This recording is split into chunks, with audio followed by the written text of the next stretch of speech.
Good morning, good afternoon, good evening one and all.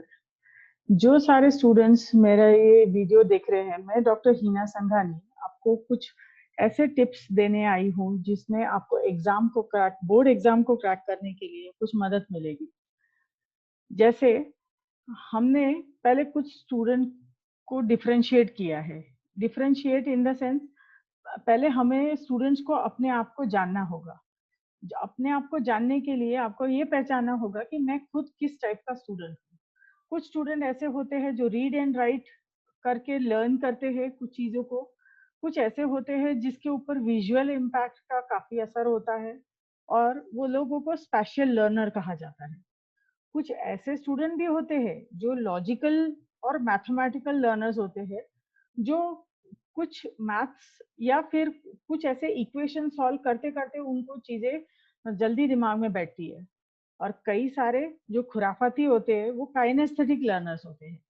खुराफाती का मेरा कहने का मतलब ये है कि वो कुछ ऐसा एक्सपेरिमेंट करेंगे, कुछ उल्टा पुल्टा ऐसा करेंगे जिसकी वजह से उनको कुछ नया सीखने को मिलेगा। अभी आप इसमें से किस टाइप के लर्नर है ये आपको पहचानना होगा। या तो आप रीड एंड राइट करके लर्न कर सकते होंगे, उसमें माहिर होंगे, या फिर आप विजुअल इम्पैक्ट से लर्न करके माहिरी होंगी आपकी, या फिर आप लॉजिकल या मैथमेटिकल लर्नर होंगे, और या फिर कुछ काइनेस्थेटिक भी हो सकते हैं जिसे मैं खुराफाती कह रही हूँ। अब हम लोग आते हैं दूसरे पड़ाव पर। अब आपने जान लिया, अपने आप को पहचान लिया।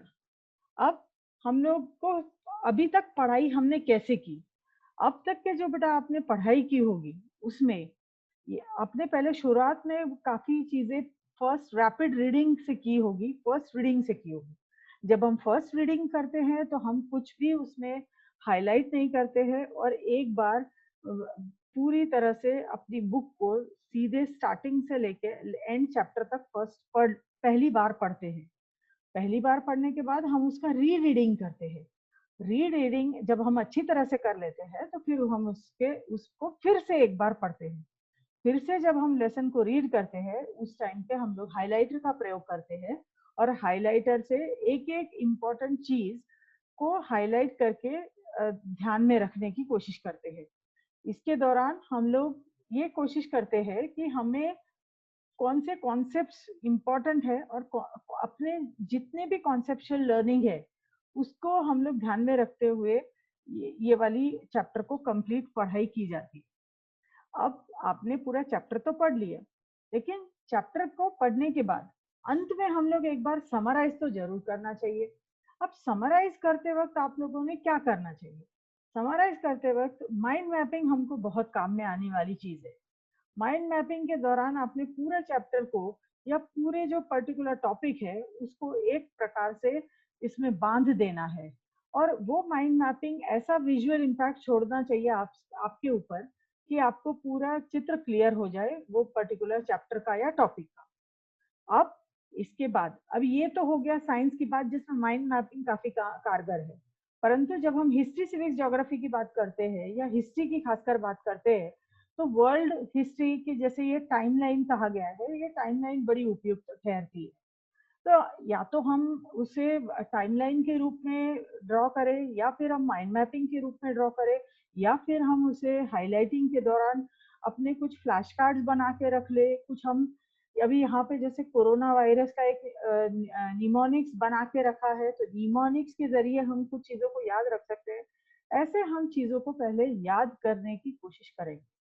अब ये हमने कर तो लिया, और आप इस पड़ाव पे ये कर भी चुके होंगे, आपके पास ये सारी चीजें रखी होगी। अब इसको एक्टिव रिकॉल कैसे करेंगे? तो आप समय समय पर इन चीजों को देखते रहिए, आपके स्टडी रूम में इन चीजों को लगा के रखिए ताकि आपको ये हेल्पफुल हो। अब इसके बाद जब आपने एक पर्टिकुलर टॉपिक पढ़ लिया, एक बार पढ़ लिया, दो बार पढ़ लिया, लेकिन दो बार पढ़ने के बाद जब आपको तीसरी बार पढ़ना है तो हो सकता है कि आपने एक हफ्ता नहीं, 2-3 हफ्ते के बाद उसको रिपीट करना शुरू किया। जब आप उसको ज्यादा समय के बीच में रिपीट करना शुरू करोगे, ज्यादा समय बीच में गैप चला जाएगा, तो आपका नुकसान होगा। इसीलिए आपको एक हफ्ते के अंदर अंदर जो टॉपिक आपने पढ़ा है एक्टिवली रिकॉल करके उसे रिपीट करना चाहिए। और ये रिपीट करने के बाद आपको कुछ मॉक टेस्ट देनी होगी। स्पेस्ड रिपीटिंग के बाद जब आप अच्छी तरह से इसमें सक्सेसफुल हो जाए तो आपको मॉक टेस्ट देनी चाहिए, जिसमें आपका खुद को रिजल्ट पता चले। अब आपने टेस्ट तो दे दी, टेस्ट देने के बाद आपको कितने मार्क्स पड़े ये इतना इम्पोर्टेंट नहीं है। इम्पोर्टेंट ये है कि आपने कहाँ कहाँ गलतियां की। जहां जहां गलतियां की आप उसे पहले एनालाइज करिए। एनालाइज करने से हम लोग काफी इम्प्रूव होते हैं। सपोज मुझे ये पता चल गया कि मेरी गलती यहाँ हुई है और इधर ये वाली चीज होनी चाहिए थी। जब मुझे सही का अंदाज आता है तभी मैं अपने आप को करेक्ट या इम्प्रूव कर पाती हूँ। ये जब एनालाइजिंग प्रोसेस पे अगर हमने खूब ध्यान दिया तो हमारा लर्निंग जो है वो 100% की तरफ जाता है। अभी तक हम 75% पर बैठे हुए थे। हमारी लर्निंग बहुत अच्छी तरह से 75% मार्क्स स्कोर कर रही थी, 80% मार्क्स स्कोर कर रही थी, पर हमको 99% की तरफ दौड़ाएगा, वो है analyze, analyzing the mock test. So you analyze the mock test and afterwards you do the corrections.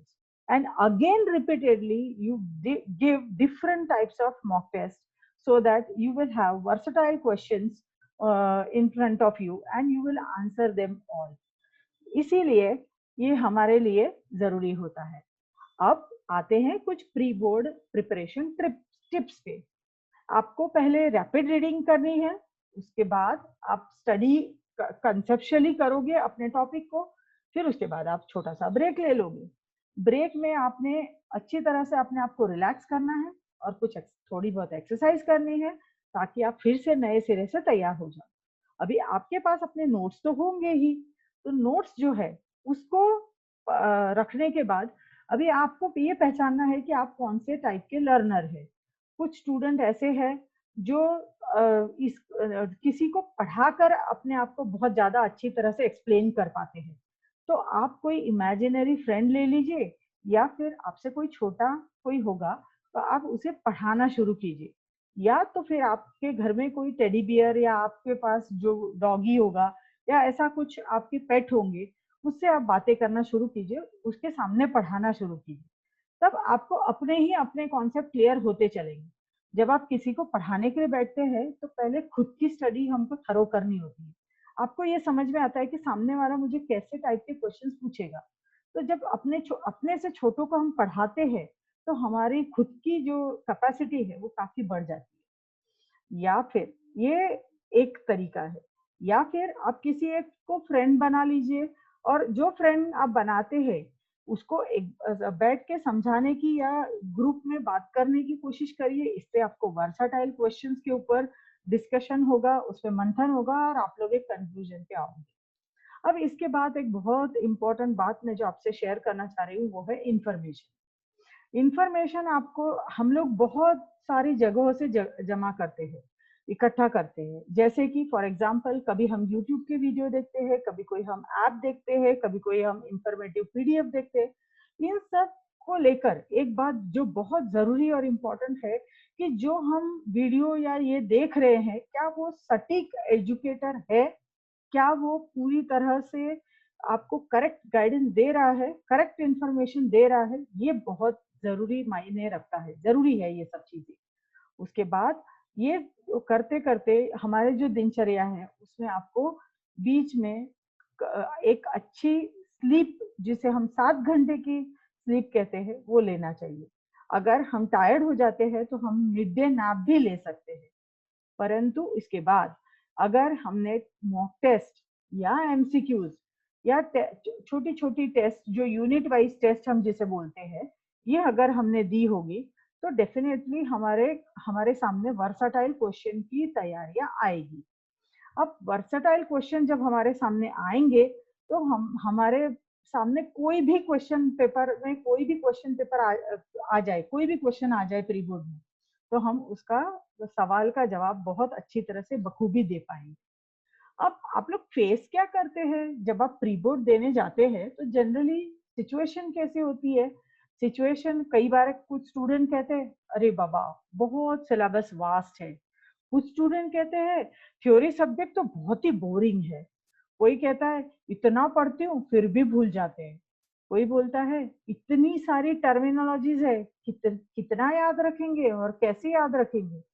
कोई कहता है कि मैं एग्जाम के पहले दिन कैसे रिवाइज करूं, इतना सारा मटेरियल है। आप कभी कभी कंफ्यूज हो जाते हैं पढ़ते पढ़ते।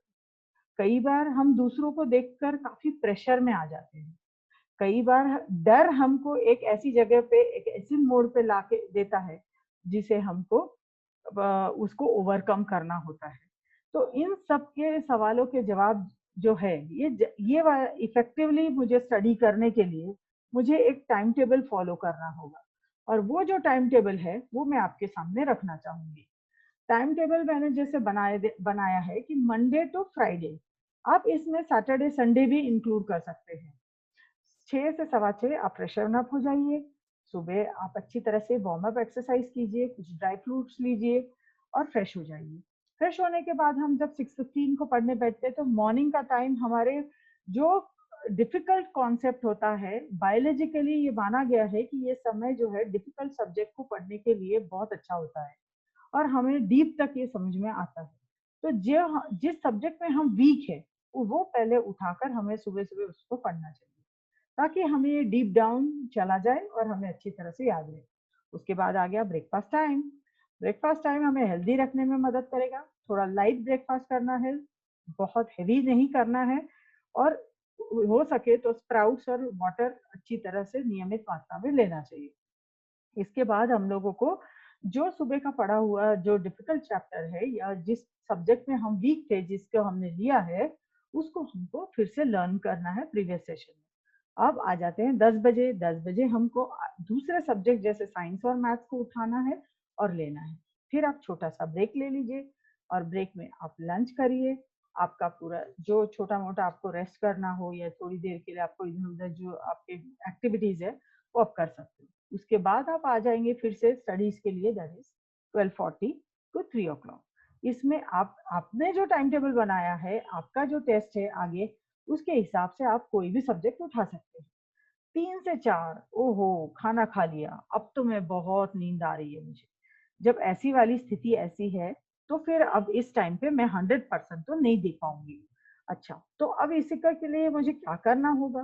तो मुझे ऐसा कोई सब्जेक्ट सिलेक्ट करना होगा जिसे करते करते मुझे ये उकताई ना आए। तो इसके लिए फिर आप या तो फिर मैथ्स के कुछ इक्वेशंस सिलेक्ट कर लीजिए या फिर ऐसे जो लिखने वाला काम है वो वैसे टाइप के कुछ क्वेश्चन सिलेक्ट करिए, सो दैट आप राइटिंग वर्क में आपको न बोरियत होगी। कुछ निमोनिक्स बना लीजिए, उसमें कुछ मजा आएगा। कुछ थोड़ा बहुत साथ में म्यूजिक चला दीजिए तो पढ़ते पढ़ते भी आपको काफी मजा आएगा। 4 बजे कॉफी टाइम, टी टाइम। अब ये टाइम जो है ये आपका परफेक्ट रहेगा। अब आप फ्रेशन हो जाएंगे, फ्रेशन अप हो जाएंगे और आपको बहुत अच्छा लगेगा। आप कॉफी के बाद फिर से उस चीज को रिपीट करिएगा जो आपने पहले पढ़ा था। और 3 से 4 बजे के बीच में अब हम लोग आते हैं 6 बजे। 6 बजे आप थोड़ा सा रिलैक्स करिए, बाहर एक राउंड घूम के आइए, एक वॉक लेके आइए। जो बच्चे साइकिलिंग करना बहुत अच्छा लगता है, जिसे पसंद आता है, वो लोग 1-2 राउंड साइकिलिंग कर सकते हैं, बास्केटबॉल खेल सकते हैं। आपको जो गेम पसंद हो 30-40 मिनट्स के लिए वो आप खेल सकते हैं। उसके बाद हम आ जाते हैं 7 बजे। 7 बजे फिर से आपके जो प्रीवियस सेशंस है, अभी तक आपने जितना पढ़ाई किया है उसके ऊपर आपको प्रैक्टिस करने के लिए सैंपल पेपर्स निकालने होंगे और कुछ टेस्ट निकालनी होंगी जिसमें आपको वो टेस्ट को सॉल्व करना है। फिर आ गया नॉक नॉक डिनर टाइम।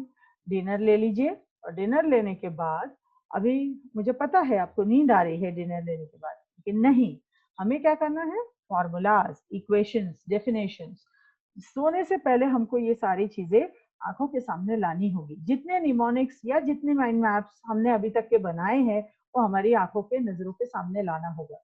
इसलिए जब हम सोने जाएंगे या सोने से पहले अगर हम उसको देखते हैं तो हमारे आंखों में ये चीजें फ्रेश होती है। 10:30 बजे आप सो जाइए और 7 घंटे की सही से नींद लीजिए। Sound sleep is very much necessary for boards और प्री बोर्ड्स। ये सब को देखते हुए अब आप कुछ लोगों में आप मान के चलिए कि अगर आपने 300 पेज पढ़ के गए एग्जाम के लिए, और एग्जाम के लिए जब आप 300 पेज पढ़ के जाएंगे आपको एग्जाम के वक्त पे सिर्फ और सिर्फ 100 पेज याद आएंगे। इसीलिए आपको अपनी कैपेसिटी को इस कदर बढ़ाना है. Push yourself because no one else is going to do it for you. आपको अपनी कैपेसिटीज को इतना आगे बढ़ा के लेके जाना है, इतना आगे बढ़ा के लेके जाना है कि आपकी वीकनेस इतनी नीचे दब जाए, इतनी नीचे दब जाए कि आपका जो हुनर है वो निखर के बाहर आए. All the best, all the best to all of you, and don't never doubt on your abilities for the moment in life. Wish you a good luck. Thank you so much for watching these videos. If you like it, please thumbs up दबाइए और channel को subscribe कीजिए. Thank you so much.